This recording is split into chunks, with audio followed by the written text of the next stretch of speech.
शिव भक्त इस सावन में अपने घर में शिवलिंग स्थापित करना चाहता है तो उसे किन बातों का खास ख्याल रखना चाहिए, आइए जान लेते हैं। बताएं पंडित जी। लिंग के शिवलिंग के मूल में ब्रह्मा, मध्य में विष्णु और ऊपरी भाग में प्रणव रूप में भगवान शिव विराजमान रहते हैं। लिंग की वेदी पार्वती हैं और लिंग महादेव हैं। जो वेदी के साथ लिंग की पूजा करता है उसे शिव और पार्वती के पूजन का लाभ मिलता है। वागर्थाविव संपृक्तौ वागर्थ प्रतिपत्तये जगतः वंद्य पितरौ पार्वती परमेश्वरौ। शिवलिंग की उपासना शिव पूजा में सबसे ज़्यादा महत्वपूर्ण होती है। शिवलिंग घर में अलग तरह से स्थापित होता है और मंदिर में अलग विधि से स्थापित होता है। घर में स्थापित किया जाने वाला शिवलिंग अंगूठे से बड़ा नहीं होना चाहिए। घर में स्थापित होने वाला शिवलिंग 3 इंच कह लीजिए या अपना अंगूठा जहाँ से हथेली से ऊपर उठता है वहाँ से जितना ऊपर है इतना बड़ा शिवलिंग आप अपने घर में स्थापित कर सकते हैं। जिस घर में शिवलिंग स्थापित होता है उनको सुबह शाम इसकी पूजा करनी चाहिए और अभिषेक करना चाहिए। सुबह शाम पूजा नहीं कर सकते हैं तो घर में शिवलिंग स्थापित नहीं करना चाहिए। शिव पुराण के अनुसार घर में एक से ज़्यादा शिवलिंग नहीं रखने चाहिए। घर के किसी अंधेरे या बंद स्थान में भी शिवलिंग नहीं रखना चाहिए। शिवलिंग की पूजा करते समय पूरे विधि विधान का पालन भी करना चाहिए, वरना कई तरह की अनावश्यक परेशानियों का सामना करना पड़ सकता है। क्योंकि एक बात जान लीजिए, ज्ञानक पंथ कृपाण की धारा पड़त खगेश लगई नहीं बारा। कर्मकांड जो है अगर ये अच्छे से न हुआ और अनिष्टकारी हुआ तो बहुत नुकसानदायक हो जाता है। इसलिए अगर आप शिवलिंग की स्थापना कर रहे हैं तो अच्छी बात है। किसी विद्वान से पूजन विधि को समझ करके और श्रद्धापूर्वक अगर आप पूजा करें तो शायद आनंद आ जाएगा। वैसे मैं आपको बताऊं, भगवान शिव की जो मानस पूजा है उसमें क्या लिखा है?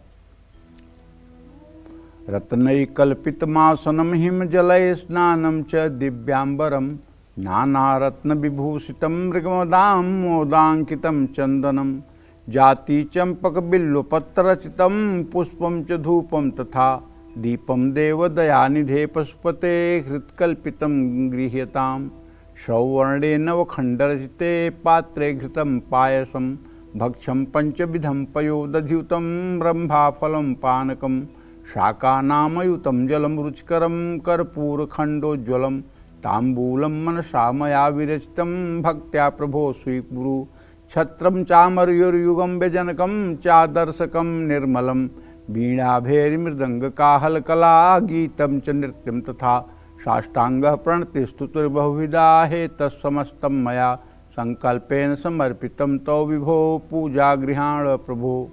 अब आइए, आत्मा त्वम गिरिजामति सहचरा प्राणा शरीरम गृह पूजा ते विषयोपभोग रचना निद्रा समाधि स्थिति संचार पदयो प्रदक्षिण विधि स्त्रोतानि सर्वा गिरो यद कर्मं क्रियते तदखिलम शंभो तो आराधनम करचरण कृतम वा कायजम वा श्रवणनयनजम वा मानसम वा अपराधम विहितम विहितम सर्वमे तच्छमस्व।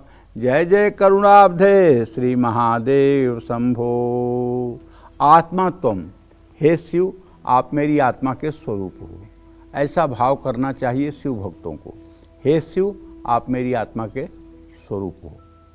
गिरजामती, और मेरी बुद्धि जो है वो माँ पार्वती की स्वरूपा है।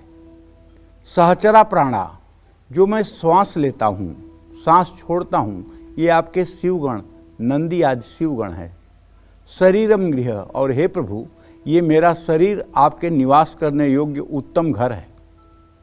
पूजा ते विषयोपभोग रचना, और हे प्रभु जो मैं स्नान करता हूँ, बाल बनाता हूँ, चंदन लगाता हूँ, माला पहनता हूँ, वस्त्र धारण करता हूँ, ये सब आपके पूजा के उपचार हैं।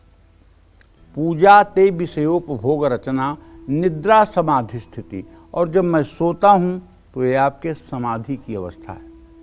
संचार पदयो प्रदक्षिण विधि, और जब जितने कदम मैं चलता हूँ, चाहे जहाँ चलता हूँ, चाहे सीढ़ियों पर, चाहे सड़क पर, चाहे घर में, वो सिर्फ और सिर्फ मैं आपकी परिक्रमा करता हूँ।